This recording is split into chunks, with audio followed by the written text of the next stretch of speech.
Hello guys, അസ്സലാമു അലൈക്കും, welcome back. എൻ്റെ രണ്ട് മുത്തുമണികളെയാണ് ഇന്ന് രാവിലെ നമ്മൾ കാണുന്നത്. രാവിലെ നീച്ച് ചിരിക്കുന്ന അലേഹയും കാല് കയറ്റി വെക്കല്ലേ, അയ്യോ ജോ ഒരവ് കൊടുത്ത ബേക്ക് ഒരവ് കൊടുത്ത ഒരവ് കൊടുക്ക്. പാവല്ലേ അലേഹ? ഇല്ല ഇല്ല ഇല്ല ഇല്ല ഇല്ല ഇല്ല അല്ല ചെറിക്കണൊക്കെ. എൻ്റെ രണ്ട് കുട്ടികളാണ് ഗായ്സ്. ഇന്ന് കൊച്ചു കുടുംബമായിട്ട് ഞങ്ങൾ ഇങ്ങനെ ഒരു യാത്ര തിരിക്കുകയാണ്. യാത്ര വേറെ എടുക്കില്ല, ക്രാഫ്റ്റ് ഹോസ്പിറ്റലിലേക്കാണ് കേട്ടോ. അപ്പോൾ ഏകദേശം ഇന്നേക്ക് 48 ദിവസമായി പ്രസവം കഴിഞ്ഞ് നമ്മുടെ പുതിയ അതിഥി ഇവിടെ എത്തിയിട്ട്. അപ്പോൾ അതിഥിനെയും കൊണ്ടും പ്രസവിച്ച ആളെയും കൊണ്ടും നമ്മൾ ഹോസ്പിറ്റലിലോട്ട് പോവുകയാണ്. ഇപ്പോൾ പോണത് അലേഹനെ നമ്മൾ പെരയിലാക്കിയിട്ടുണ്ട്. അലേഹനെയും അതുപോലെ ഉമ്മയൊക്കെ പെരയിലാണ്. ഞങ്ങൾ ഒരു ഉച്ച ആകുമ്പോഴേക്കും ഇങ്ങോട്ട് ഇറങ്ങാച്ചിട്ട് പോയതാണ്. കാരണം 2:30 വരെ ഡോക്ടറുള്ളൂ. അപ്പോൾ നമ്മൾ കാണിച്ചിരുന്ന ഡോക്ടറല്ല, മൂന്ന് ഡോക്ടറെയാണ് കാണിക്കുന്നത്. കാരണം ആജറമ്മയും ഇന്നും നാളെയൊക്കെ ലീവാണെന്ന് പറഞ്ഞു. ചൊവ്വാഴ്ച തന്നെ ഉള്ളൂ പറഞ്ഞു. അപ്പോൾ ഇനി നമുക്കത് നീളും. ഞാൻ ഡോക്ടറെ കാണിക്കണമെങ്കിൽ ഓൾറെഡി നമ്മൾ 3 ദിവസം ലേറ്റാണ്. ഓക്കെ, അപ്പോൾ എന്തായാലും ഡോക്ടറെ കൺസൾട്ട് ചെയ്യാൻ വേണ്ടി പോവുകയാണല്ലേ. പിന്നെ എന്തെങ്കിലുമൊക്കെ ഡോക്ടറോട് പറയാനുണ്ടോ? ഈ ഛർദി പറയണ്ടേ? ഛർദി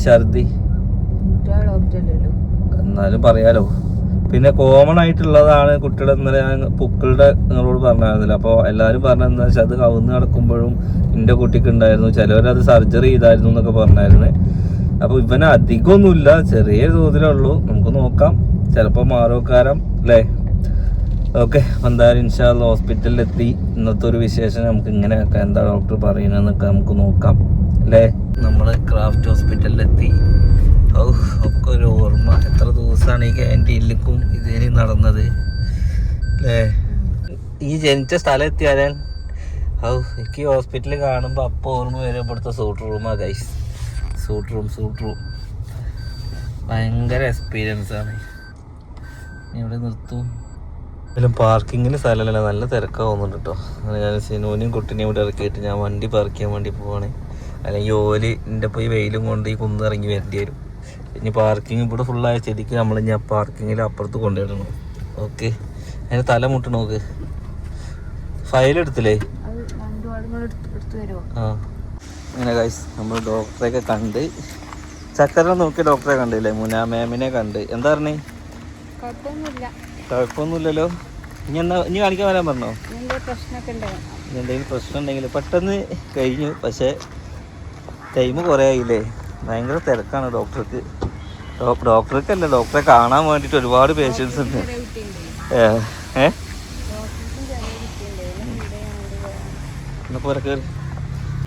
ഓക്കെ ഗായ്സ്, അങ്ങനെ നമ്മൾ ഡോക്ടറെയൊക്കെ കണ്ട് കുഴപ്പങ്ങളൊന്നുമില്ല, അൽഹംദുലില്ലാഹ് എല്ലാം ഓക്കെ ആണ്. 45 ദിവസം കഴിഞ്ഞ് വലിയ പ്രശ്നങ്ങളൊന്നും ഇല്ലായിരുന്നില്ല. ഇനി ആണെങ്കിൽ കാണിക്കാം, എന്തെങ്കിലും പ്രശ്നം ഉണ്ടെങ്കിൽ വന്നാൽ മതി എന്ന് പറഞ്ഞ്. വേറെ പ്രശ്നങ്ങളൊന്നും ഇതുവരെ നിലവിലില്ല.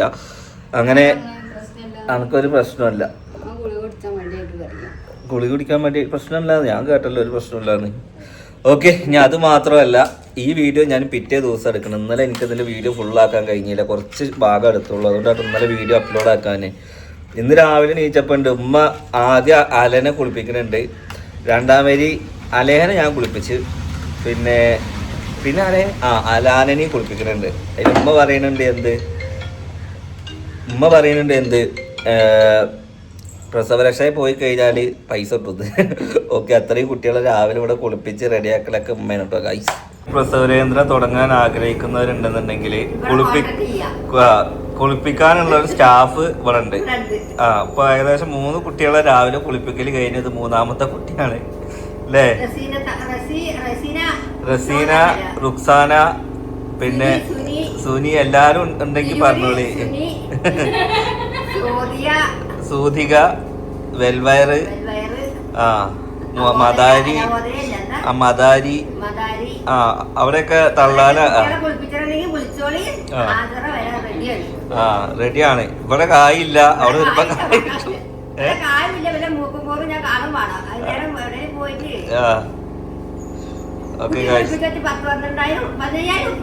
കുട്ടീനെ കുളിപ്പിക്കാന്. ഓക്കെ, അത് കഴിഞ്ഞിട്ട് നോക്കുമ്പോൾ ഒരാൾ ഇവിടുന്ന് എന്താക്കിക്കണേ, ഓർഡർ ആക്കിക്കണേ. ഓർഡർ മീൻസ് സാധനങ്ങൾ ഇങ്ങനെ ഇവളുടെ വിചാരം ഫ്ലിപ്കാർട്ട് എന്ന് പറഞ്ഞു കഴിഞ്ഞാല് ഇവളുടെ എന്താ പറയാ ഇന്ന് ഇങ്ങനെ ഓർഡർ ആക്കണേ കുറ്റം പറഞ്ഞിട്ടോളൂ അഹങ്കാരം എനിക്ക് ആവശ്യമുള്ള സാധനങ്ങൾ ഓർഡർ ഇങ്ങനെ ഇത് അതിനോട് തേക്കുമ്പോ അത് വേദന ഇതുണ്ട് ഭയങ്കര സോഫ്റ്റ് ഇത് നിന്നരുണ്ട് പല്ലേക്കാൻ. അതിനെന്താ വില? എത്ര? 200. ഇങ്ങനത്തെ പ്രശ്നം ആകുമ്പോ കുട്ടിക്ക് ഒരു കൗതുകം ഉണ്ടാവും. അപ്പൊ തേക്കാൻ നിന്നരും. മറ്റേ തുറന്നെ തുറന്നു തരൂല. ഒരു വയസ്സ് മുതൽ പല്ല് തേച്ച് ശീലിപ്പിക്കണം. നമ്മള് വളർത്തും പോലെ ഉണ്ടാവും. പല്ല് പറഞ്ഞ് ശീലിപ്പിക്കണം. അതിന് തേക്കാൻ 200 രൂപയുടെ ബ്രഷ് വേണമെന്ന് ആരും പറഞ്ഞോ? അത് 30 രൂപയുടെ ബ്രഷ് ആ കുട്ടിക്ക് അറിയാം. ഇപ്പൊ ബൊമ്മക്കുട്ടിയായിട്ടുണ്ട്. അതുകൊണ്ട് ഞാൻ ഈ പണ്ട് കാലങ്ങളിൽ അപ്പൊ മക്കൾക്ക് പമ്പേഴ്സ് എന്താ ചെയ്തിരുന്നത്? എന്താ പണ്ട് കുട്ടികൾ അപ്പിട്ടിരുന്നില്ലേ? എന്താ പണ്ട് വായ മുണങ്ങായിരുന്നു? പണ്ട് എന്തെങ്കിലും പറഞ്ഞു കഴിഞ്ഞാൽ പറയൂ പണ്ടത്തെ കുട്ടികളെ ഇപ്പത്തെ കുട്ടികളെ ഒന്നും താരതമ്യം ചെയ്യരുത് എന്ന് പറയും. എന്താ പാമ്പേഴ്സ് വാങ്ങാൻ പൈസ ഇല്ലാത്തവരുണ്ടാവേ ഓല അങ്ങനൊക്കെ വെച്ച് ഇല്ലാഞ്ഞ അതിനനുസരിച്ച് നിൽക്കും. ഉണ്ടാവുമ്പോ അതിനനുസരിച്ച് പൈസ ഇല്ലാത്ത കേടല്ലിട്ട് നമ്മളിവിടെ പറയുന്നത്. ഞാൻ അങ്ങനെ ആലോചിക്കും കുറേ ഇങ്ങനെ പണ്ട് എന്തായിരുന്നു ചെയ്തിട്ടുണ്ടാവുക. നമ്മളിപ്പോൾ വാങ്ങുന്നുണ്ട്. പണ്ട് എനിക്കൊന്നും പമ്പേഴ്സ് ഇട്ടെന്നിട്ടില്ല എന്ന് എനിക്ക് തോന്നണം കേട്ടോ. അപ്പം എനിക്ക് ഇട്ടെന്നില്ല വെച്ചിട്ട് എൻ്റെ മക്കൾക്ക് ഇടണ്ട എന്നുള്ളതല്ല. ഒരു വീഡിയോ നിങ്ങളോട് സജഷൻ ചോദിക്കാമല്ലോ. നിങ്ങളൊക്കെ പമ്പേഴ്സ് എല്ലാവരും പമ്പേഴ്സ് ഇട്ടുന്ന ആൾക്കാരാവും. അല്ല എനിക്കത് ആദ്യമായിട്ടാണ്, അതുകൊണ്ട് ഞാൻ ചോദിക്കണേ. ഇനിയിപ്പോ പ്രായമായാലും പമ്പേഴ്സ് ഇടാൻ പറയാം. പമ്പേഴ്സിന്റെ ഒരു കച്ചവടം തുടങ്ങേണ്ടിയിരുന്നു തോന്നുന്നു. നല്ല ബിസിനസ്സാണ്. അതായത് ജനിക്കുമ്പോഴും പമ്പേഴ്സ് വേണം, മരിക്കാനാവുമ്പോഴും പമ്പേഴ്സ് വേണം. അതാണ് കാരണം. എനിക്ക് അങ്ങനെ അത് ഓള് പറഞ്ഞപ്പോഴാണ് എനിക്ക് ഓർമ്മ. വാപ്പാക്ക് ഒരുപാട് പമ്പേഴ്സ് ലാസ്റ്റ് വാങ്ങിക്കണേ. അതാണ് പമ്പേഴ്സ് എന്ന് പറഞ്ഞു കഴിഞ്ഞാല് മറ്റോ പറഞ്ഞമാതിരി നമ്മുടെ ജീവിതത്തിന്റെ ഒരു ഘടകമായിട്ട് മാറിയിരിക്കണം. ജനിക്കുമ്പോഴും മരിക്കുമ്പോഴൊക്കെ ഇത് വേണം അല്ലേ? ഇതൊരു ബിസിനസ് തുടങ്ങേണ്ടി വരും. നല്ല വിജയിക്കും.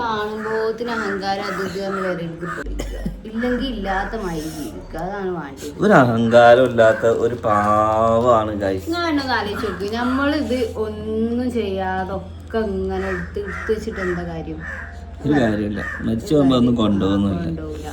അപ്പൊ എന്താക്കുക അത് നല്ലതിന് വേണ്ടിട്ട് ഞാൻ എനിക്ക് ഈ വീഡിയോയിലൊന്ന് പറയണമെന്നുണ്ടായിരുന്നു. ഞാൻ ഒരു 2 ദിവസം മുന്നേറ്റ് നല്ല ഷർട്ടും നല്ല പാൻറ്റും ഇതൊക്കെ ഇട്ട് വന്നപ്പോൾ ഒരാളിൻ്റെ അടുത്ത് പറയണ പൈസ വന്നു ഷർട്ടും പാൻറ്റും മാറി. അതിന്ന് മനസ്സിലായത് എന്താണെന്നറിയോ? സാധാരണക്കാരെ രക്ഷപ്പെടുമ്പോ ഒരാൾക്ക് നേരെ മറിച്ച് ഒരു പൈസക്കാരനാണ് അങ്ങനത്തെ ഒരു ഓട്ടോന്റെ ഷർട്ടും അതായത് നമ്മുടെ ജീവിത രീതിയിൽ നിന്ന് പെട്ടെന്ന് ഓല കണ്ണില് നമ്മള് ഡ്രസ്സ് മാറ്റി നമ്മുടെ ഒരു ആഗ്രഹം എന്താ ഏതൊരു സാധാരണക്കാരന്റെ അല്ല ഏതൊരു സാധാരണക്കാരനും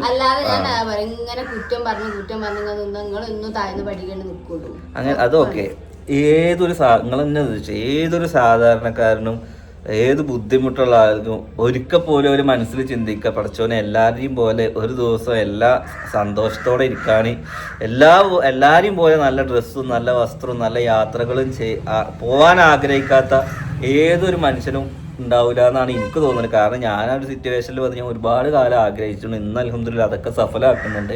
അപ്പം അതാ ഞാൻ പറഞ്ഞത്, നമ്മളൊരു നല്ല ഡ്രസ്സോ നല്ലൊരു കാറിലോ നല്ലൊരു ഇതിലോ നടക്കുന്ന കാണുമ്പോൾ ഓന് അഹങ്കാരമായി, ഓന് ജാടയായി.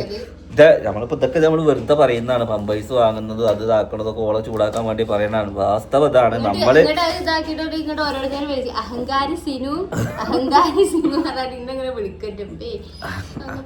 അഹങ്കാരിയല്ല ഗൈസ്, അഹങ്കാരിയാണ്. അല്ല ഞാൻ എന്റെ കാര്യം പറയട്ടോ. ഞാൻ ഇപ്പൊ സത്യം പറഞ്ഞു കഴിഞ്ഞാൽ അൽഹംദുലില്ലാ അല്ല ഞാൻ ഒരു കാര്യം പറയട്ടെ. നാളെ എന്താവുന്നൊന്നും നമുക്ക് അറിയില്ല. പൈസ വന്നുകൊണ്ടോ അതോ നമ്മൾ ഒരിക്കലും സേവിങ്സ് ഒന്നും നമുക്കില്ല മക്കളെ. സത്യം നമ്മളുള്ളത് അൽഹംദുലില്ലാ അന്നന്ന് എല്ലാം നടത്തിക്കൊണ്ട് പോകണമെന്നുള്ളൂ. അത് നിങ്ങളുടെ കണ്ണിലാവുമ്പോൾ നമ്മളെന്താണ്, നമ്മൾ വലിയ പണക്കാര് ജാളക്കാര് കാണുന്ന ആളുടെ കണ്ണിലാണ് കുരു എന്ന് പറഞ്ഞ മാതിരി നമുക്കൊരു അഹങ്കാരം ജാടി ഇതുവരെ വന്നിട്ടൊന്നുമില്ല. നമുക്കിപ്പോൾ അൽഹംദുലില്ലാ പഴയതിനേക്കാൾ കൂടുതൽ 2 ലൈഫ് നമ്മളിപ്പോൾ ആസ്വദിക്കുന്നുണ്ട്. എല്ലാ വസ്ത്രങ്ങളും ഇട്ടിട്ടും എല്ലാ ഭക്ഷണം കഴിച്ചിട്ടും എല്ലാ യാത്രകൾ ചെയ്തിട്ടും മുന്നോട്ട് പോകുന്നുണ്ട്. എല്ലാവരും ആഗ്രഹിക്കുന്ന അതന്നെ. നമ്മുടെ ആഗ്രഹം എല്ലാവർക്കും അങ്ങനെ പറ്റട്ടെ എന്നുള്ളതാണ്. ഓക്കെ, പിന്നെ നമ്മൾ എങ്ങനെയാണോ നിന്ന് അങ്ങനെ തന്നെ നിൽക്കാൻ വേണ്ടിയിട്ടാണ് കുറേ പേര് ആഗ്രഹിക്കുന്നതാണ്. ഞാൻ നല്ല ഡ്രസ്സ് ഇട്ടൊരു ഫംഗ്ഷന് പോയാൽ പോലും എൻ്റെ നോക്കിയൊക്കെ പണ്ട് ഇങ്ങനെ നടന്നിരുന്ന കീറ കള്ളിത്തൂണി ഇട്ട് നടന്നപ്പോൾ എൻ്റെ ഒരു പാൻറ് ഇട്ടവരെ പറയുന്ന ആൾക്കാരുണ്ട്.